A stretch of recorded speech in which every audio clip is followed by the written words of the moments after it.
हमारे short hand lab Prayagraj channel पर आप सबका बहुत बहुत स्वागत है। जैसा कि आप सब स्क्रीन पे देख रहे हैं कि पटना हाई कोर्ट का कंप्लीट नोटिफिकेशन आ चुका है। तो आइए एक हम कंप्लीट डिटेल के माध्यम से इस चीज़ को समझ लेते हैं कैसे क्या सिस्टम में रहेगा। तो सबसे पहले आप देख सकते हैं कि लिखा हुआ है स्टेनोग्राफर रिक्रूटमेंट एग्जामिनेशन 2022 एडवर्टीजमेंट कैसे क्या है। Date of commencement of submission of online application 8/3। तो 8/3 से ये स्टार्ट है, कहने का मतलब कल से ये फॉर्म भरना स्टार्ट हो जाएगा, स्टार्ट हो चुका है। Last date for submission of online application, इसकी लास्ट डेट जो होगी वो 29 तारीख को है, 29/3। और last date for making online payment, जो इसकी फ़ीस की पेमेंट होगी वो 31/3/2022 तक। तो कहने का मतलब सब कुछ इसी माह के अंदर तक हो जाना चाहिए। और date for online online examination जो है टू बी नोटिफाइड लेटर, वो डेट आपको जो है आगे प्रोवाइड की जाएगी। आगे लिखा है online applications are invited from eligible candidates for appointment to 129। तो ये इसी के बारे में लिखा हुआ है, जैसे आप पहले भी देख चुके हैं कि 129 पोस्ट के बारे में है। और इसकी पे स्केल जो है 25,500 बेसिक रहेगी, जिसमें 7th PRC प्लस के तहत जो है जो भी हाई कोर्ट यूजुअल अलाउंसेस जोड़ेगा वो भी आपको एडमिसिबल किया जाएगा। ओके, अब यहाँ पर कैटेगरी वाइज कैसे इन्होंने पोस्ट को डिवाइड कर रखा है उसे हम समझ लेते हैं। अनरिजर्व के लिए 55, मतलब टोटल 129 में मैं बता रहा हूँ, 129 में 44 जो है महिलाओं के लिए रहेगी, और बाकी जो बचा वो मेल कैंडिडेट्स के लिए रहेगी। उसमें भी अनरिजर्व जो है 55 रहेगी। शेड्यूल कास्ट के लिए 21 रहेगी, शेड्यूल ट्राइब्स के लिए 2, एक्सट्रीमली बैकवर्ड क्लासेस के लिए 23, बैकवर्ड क्लासेस के लिए 15 और इकोनॉमिकली वीकर सेक्शंस के लिए 13। टोटल 129 पोस्ट रहेगी। ओके, आगे देखते हैं क्या है। एलिजिबिलिटी क्राइटेरिया आपका क्या रहेगा। नेशनलिटी आपका भारतीय होना ज़रूरी है, और कैरेक्टर भी आपका साफ़ सुथरा होना चाहिए। मैरिटल स्टेटस में बहुत कुछ नहीं देखना है। A male candidate who has more than one wife alive, और female candidates who has married a person already having a wife alive shall not be eligible for the recruitment. Okay, physically आपको fit होना है। Age limit देखते हैं। Candidate for direct recruitment to the post of stenographer must not be below 18 years of age and on the 1 January 2022। कहने का मतलब 18 साल से नीचे आपको नहीं रहना है। ये डेट काउंट की जाएगी 1 जनवरी 2022 तक। ठीक है, आपको 18 साल के नीचे नहीं रहना है। और मैक्सिमम जो है इन्होंने अनरिजर्व के लिए बना रखा है 37 साल मैक्सिमम है। तो कहने का मतलब मिनिमम जो है 18 साल, और अनरिजर्व के लिए मैक्सिमम 37 साल। अनरिजर्व EWS में जो आएंगे उनके लिए 40 साल है, OFI फीमेल में।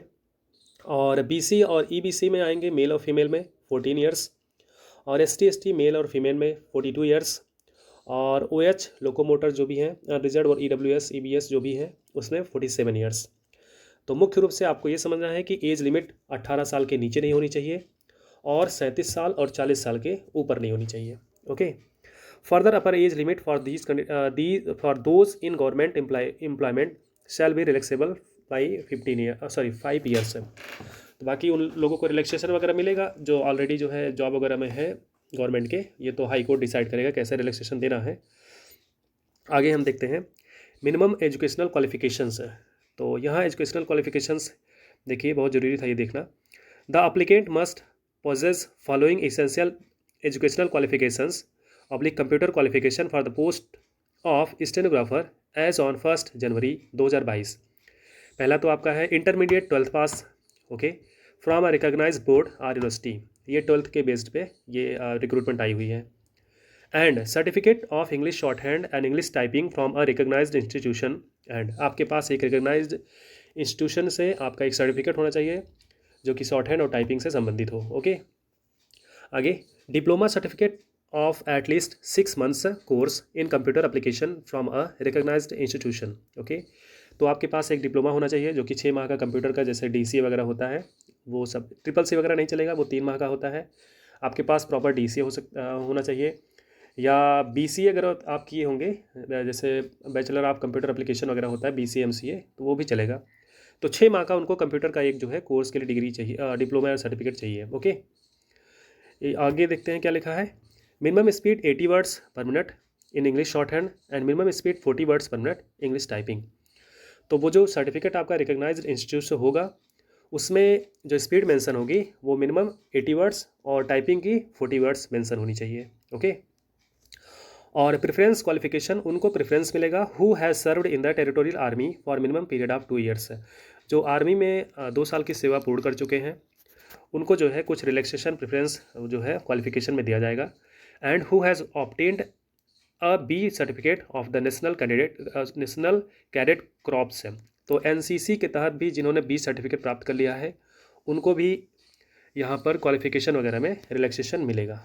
ओके, आगे रिजर्वेशन वर्टिकल, ठीक है, रिजर्वेशन में भी रिजर्वेशन में आप यहाँ पर देख सकते हैं कि शेड्यूल कास्ट के लिए 16% है, शेड्यूल ट्राइब्स के लिए 1%, एक्सट्रीमली बैकवर्ड क्लासेस के लिए 18%, बैकवर्ड क्लासेस के लिए 12%, इकोनॉमिकली वीकर सेक्शन के लिए 10%। आगे देखते हैं, और वीमेन कैंडिडेट्स के लिए 35%। अब यहाँ पर हम देख लेते हैं आगे क्या लिखा है। मिनिमम क्वालिफाइंग स्टैंडर्ड, तो यहाँ पर पहले देखते हैं मोड ऑफ सिलेक्शन क्या होगा। अब यहाँ पर आप सब थोड़ा ध्यान से देखिएगा।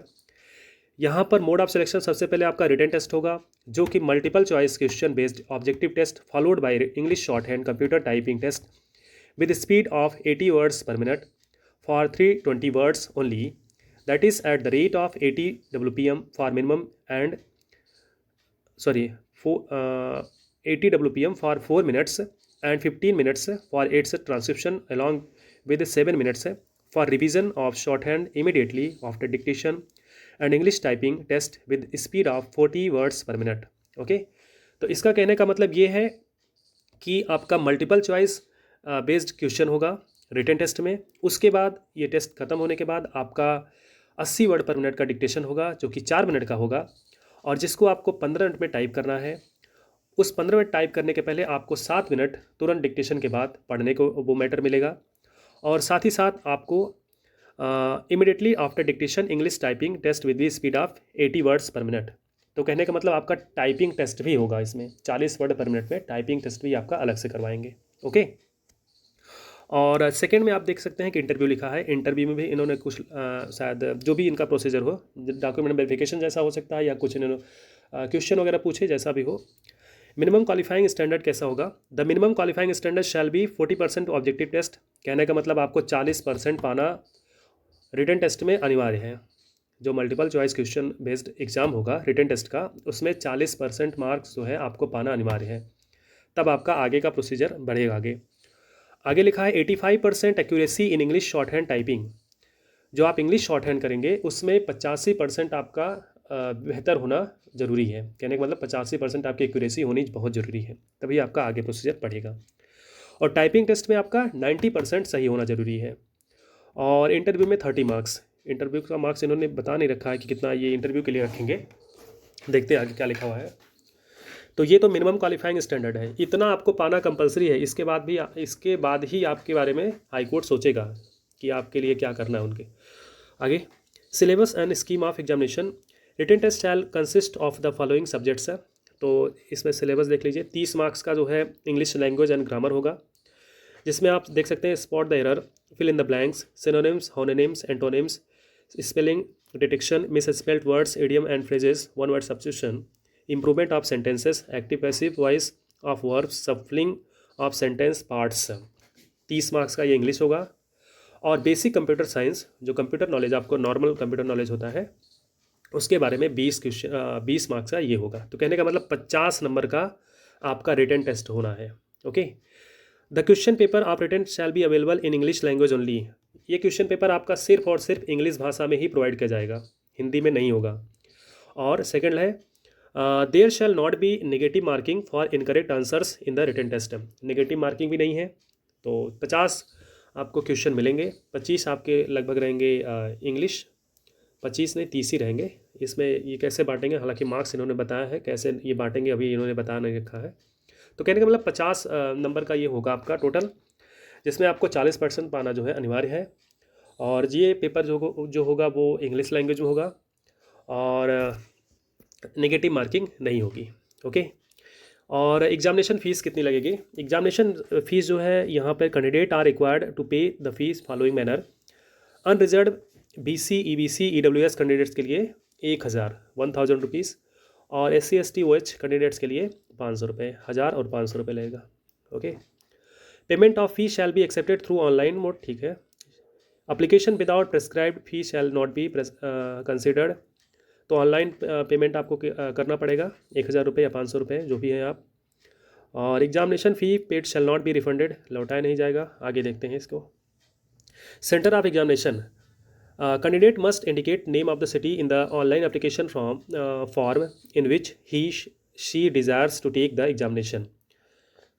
जो भी आपको एग्जामिनेशन सिटी वहाँ पे फॉर्म भरते समय प्रोवाइड किया जाएगा, उसको आपको एक सीक्वेंस में प्रेफरेंस देना पड़ेगा। जैसे इन्होंने यहाँ पे नीचे बता रखा है कि पटना, मुजफ्फरपुर, पूर्णिया, इन्होंने 3 डिस्ट्रिक्ट को वहाँ पर एक सीक्वेंस में रखा हुआ है। तो कहने का मतलब जब आप फॉर्म सबमिट करेंगे तो जहाँ पर आप एग्ज़ाम देना चाह रहे हैं, जिस भी ज़िले में आप एग्ज़ाम देना चाह रहे हैं, उसको आप एक सीक्वेंस में जो है उसको अरेंज करके लिखेंगे। ओके।